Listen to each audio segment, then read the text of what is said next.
Buat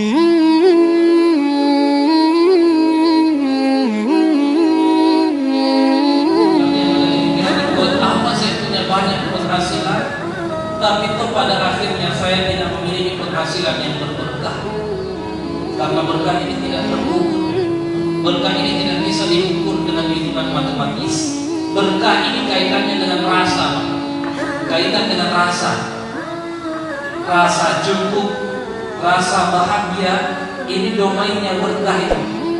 Sehingga ada orang punya penghasilan 20-30 juta sebulan, tapi tidak pernah merasa cukup. Inna Allah yuhibbul ladzina yuqatiluna fi sabilihi saffan ka'annahum bunyanun marsus. Sedang jamaah yang dimuliakan dan dirahmati oleh Allah Subhanahu wa taala. Kemudian yang ketiga, untuk mengidentifikasi diri kita tergolong sebagai hamba Allah atau budak dunia, kita bisa melacaknya melalui sikap terhadap rezeki. Ini secara rinci sedikit. Kalau takdir Allah itu umum, dan banyak sekali orang yang menunjukkan sikap yang berbeda-beda ketika berbicara tentang rezeki. Tadi sebagian sudah kita jelaskan masalah penghasilan. Dan ini bisa menunjukkan diri kita di mana. Bisa melacak diri kita tergolong hamba Allah atau budak dunia ketika kita bersikap tentang rezeki. Ada beberapa poin yang bisa kita lacak terkait hal ini. Yang pertama, keyakinan akan pengaturan rezeki. Ini sudah beda. Ini sudah beda antara hamba Allah dengan budak dunia. Keyakinan tentang pengaturan rezeki. Orang beriman, dia sadar bahwa hidupnya itu sejalan seiring dengan rezeki yang ditetapkan oleh Allah. Dia katakan bahwa kalau besok saya masih hidup, berarti besok masih punya rezeki. Kalau hari ini saya sudah mati, berarti hari ini rezeki saya berakhir. Itu keyakinan yang orang beriman. Karena antara rezeki dan ajal itu sejalan seiring. Makanya dalam hadis Nabi SAW tentang penciptaan manusia, ya manusia lanjutan, bukan manusia pertama. Ketika sudah berumur 4 bulan di dalam perut ibunya, maka dia sudah ditiupkan ruh, dan Allah memerintahkan para malaikat untuk menetapkan, di antaranya adalah menetapkan ajal dan menetapkan rezeki. Ini bukan kebetulan Allah memerintahkan untuk menetapkan dua hal ini beriringan, ajal dan rezeki. Bukan kebetulan.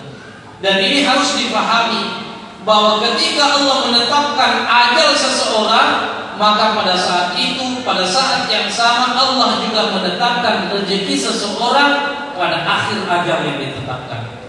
Tidak kurang, tidak lebih. Tidak ada orang yang mati padahal masih ada rezekinya sebenarnya. Tidak. Kalau toh dia meninggal dunia, meninggalkan rumah, itu berarti bukan rezekinya dia lah. Itu sudah rezeki anaknya.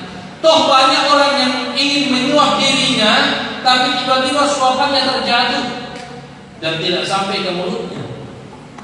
Itu tanda itu bukan rezekinya. Nah ini sudah berbeda. Kalau orang yang tergolong sebagai budak dunia, dia tidak meyakini hal ini. Bahkan dia menganggap bahwa rezeki saya ini tergantung dari usaha saya.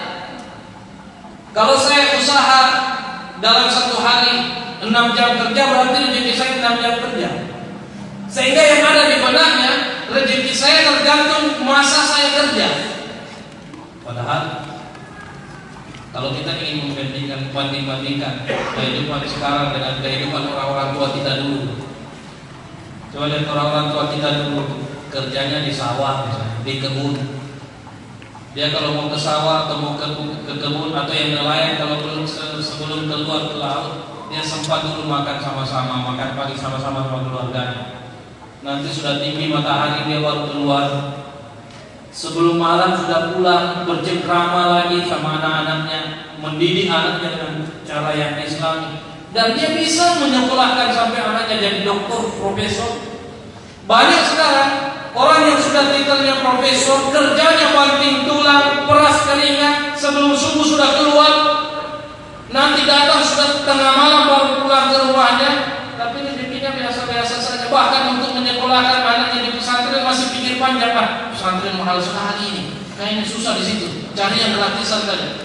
Coba lihat perbedaan.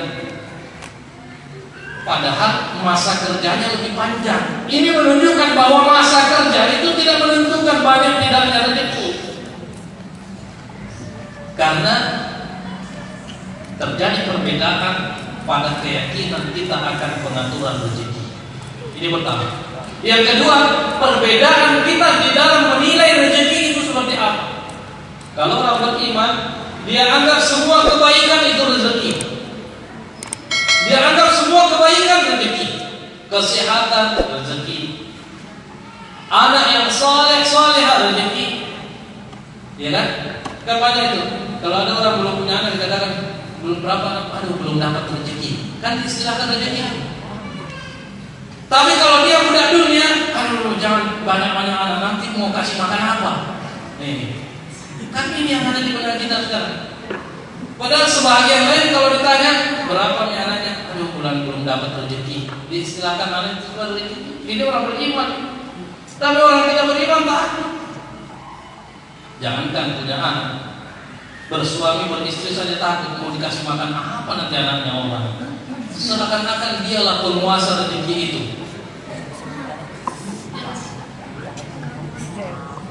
Penilaian kita terhadap rezeki kadang-kadang berbeda sesuai dengan standar keimanan kita.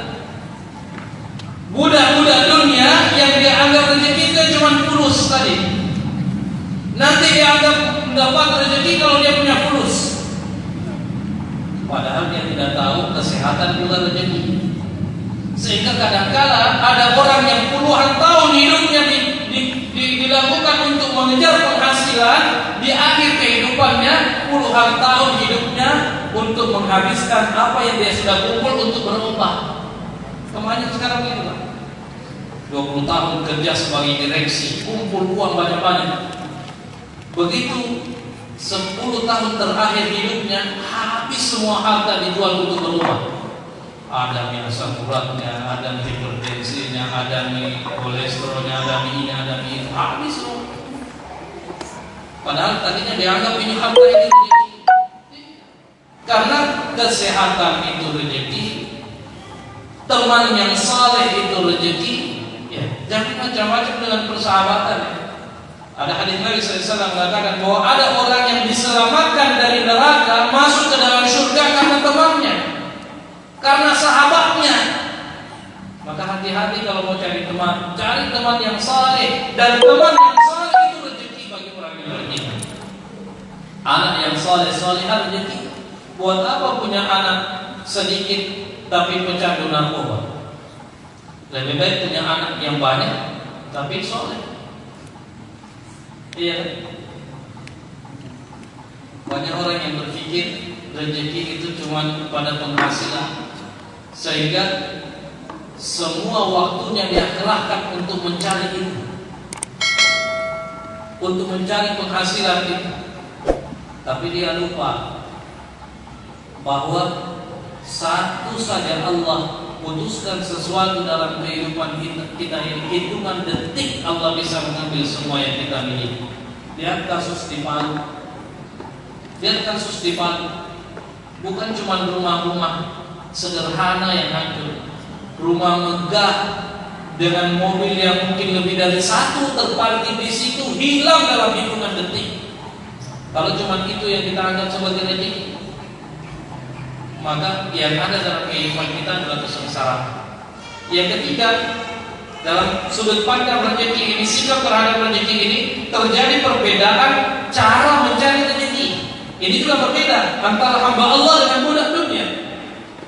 Karena hamba Allah yang ada di benaknya adalah semakin dekat kita dengan Allah, maka peluang mendapatkan rezeki yang baik itu semakin Tapi kalau yang ada di benak orang-orang yang menjadi budak dunia, semakin besar semangatnya mencari uang, semakin besar uang itu datang. Ini yang ada dalam pikirannya. Sehingga kalau orang beriman itu dia hati-hati, jangan sampai saya mau cari rezeki justru saya salah jalan, jalannya yang awam. Saya tidak mendapatkan keberkahan dari apa yang saya miliki.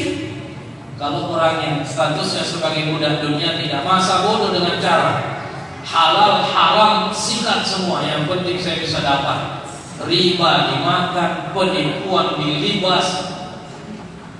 Ini yang terjadi. Ini yang terjadi. Kalau orang beriman hati-hati. Kalau dia mau buka usaha, dia lihat dulu modalnya dari yang riba atau bukan. Kalau yang riba, biar tolak 100%.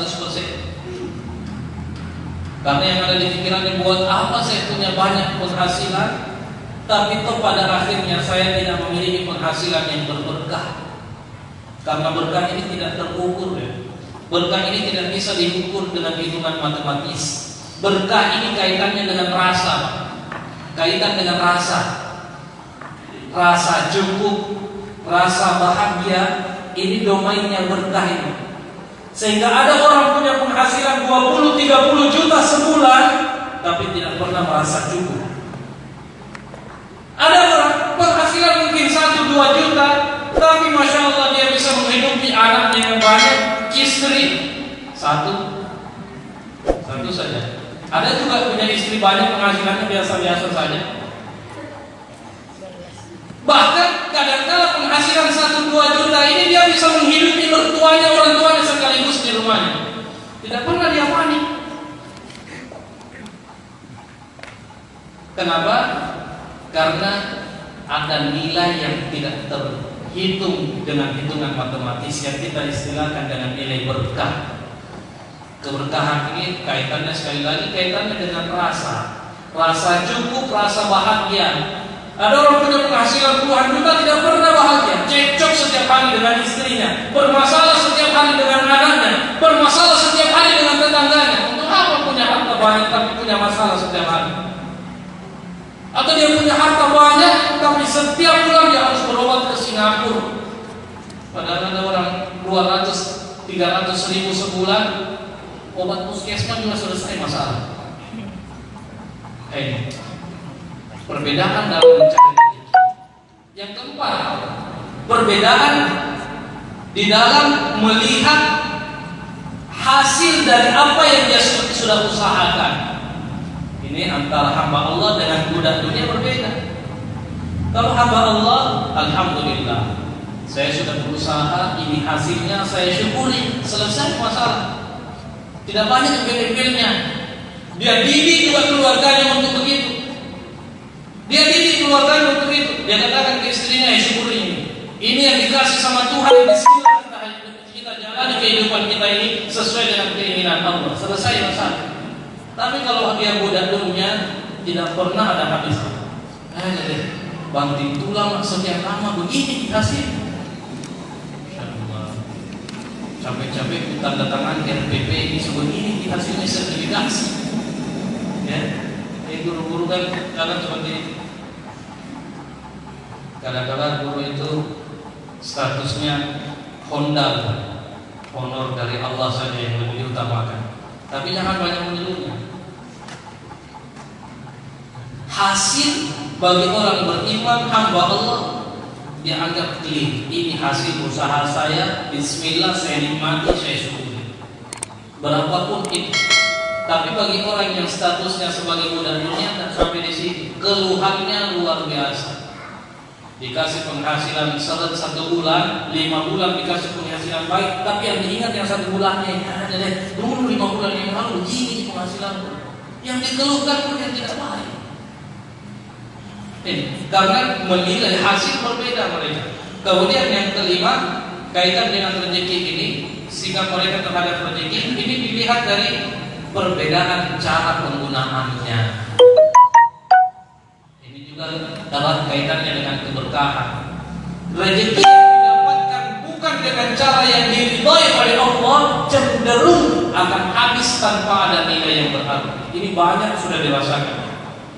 Banyak sekali dirasakan. banyak sekali dirasakan oleh mereka-mereka yang diberi kesempatan oleh Allah berhijrah dari yang tidak baik. Banyak orang dia membangun usaha dari harta riba.